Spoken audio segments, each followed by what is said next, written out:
अस्सलाम वालेकुम, मैं हूं कैवान अनवर और हम बात करेंगे आज रियल एस्टेट इन्वेस्टमेंट इन पाकिस्तान। आपको याद होगा कि हमने इससे पहले बात की थी economics of real estate investment. So थोड़ा सा आज हम कोरिलेशन देखेंगे कि उन इकनॉमिक्स के जो फंडामेंटल्स थे उनका पाकिस्तान की रियल एस्टेट इन्वेस्टमेंट के ऊपर क्या इम्पैक्ट है और इस वक्त की जो इकनॉमिक पोजीशन है उसमें रियल एस्टेट कहाँ खड़ी हुई है। देखिए, हमने इन economics of real estate investment में पहली चीज़ जीडीपी की बात की। तो पाकिस्तान का जीडीपी इस वक्त उसके क्या हालात हैं। अगर हम देखें कि पिछले 3 साल में जीडीपी एक्चुअली कॉन्ट्रैक्ट यानी कि स्लो डाउन और छोटा हो रहा है, तो इसका क्या इम्पैक्ट है। ज़ाहिर है इसका एक नेगेटिव इम्पैक्ट है ओवरऑल इकॉनमी के ऊपर, लेकिन हमने अब ये देखना है कि हम इसको कैसे बैलेंस आउट करेंगे।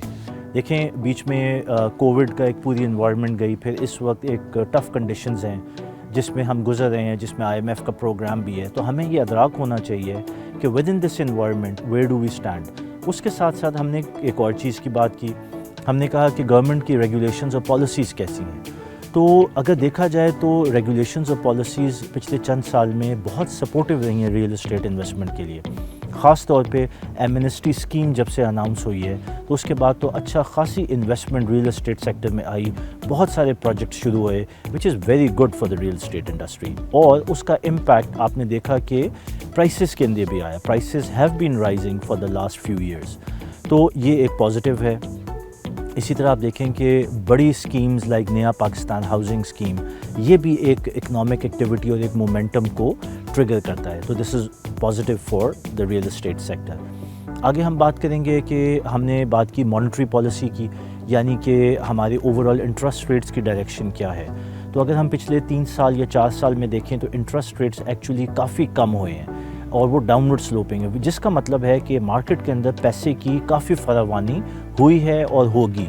ये रियल एस्टेट फिर इंडस्ट्री के लिए एक पॉजिटिव चीज़ है, क्योंकि जितनी ज़्यादा लिक्विडिटी होती है, हमने पहले भी बात की थी, लो इंटरेस्ट रेट्स होते हैं, उसका एक पॉजिटिव इम्पैक्ट इन्वेस्टमेंट्स के ऊपर भी आता है। फिर हमने बात की एसेट क्लासेस की शिफ्टिंग में। आप नोट करें और इस पर आपने नज़र भी रखनी है, जिस वक्त पैसा रियल एस्टेट इंडस्ट्री में आएगा तो आप देखेंगे कि स्टॉक मार्केट से पैसा निकलेगा। ये एक इन्वर्स रिलेशनशिप है जो पाकिस्तान की रियल एस्टेट या इकोनॉमिक इन्वायरमेंट के अंदर होता है।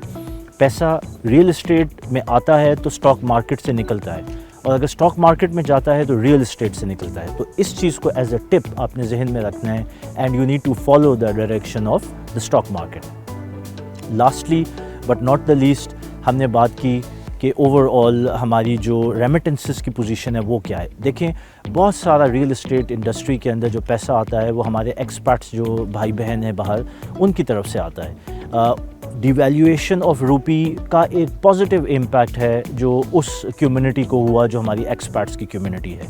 सो डेफिनेटली वो और उनकी जो इन्वेस्टमेंट्स हैं वो बढ़ेंगी रियल एस्टेट सेक्टर के अंदर। तो आपने नज़र रखनी है कि जो रेमिटेंसेस बढ़ रही हैं, आप देखेंगे कि रियल एस्टेट सेक्टर को सपोर्ट भी मिलेगी और उसमें एक पॉजिटिव ट्रेंड भी बरकरार रहेगा। तो ये तो कुछ बुनियादी बातें थीं। आगे हम बात करेंगे कि पाकिस्तान की रियल एस्टेट सेक्टर को जब आप अप्रोच करते हैं तो आपने किन चीज़ों का ख्याल रखना है। So stay with us. and coins, design, construction and investment.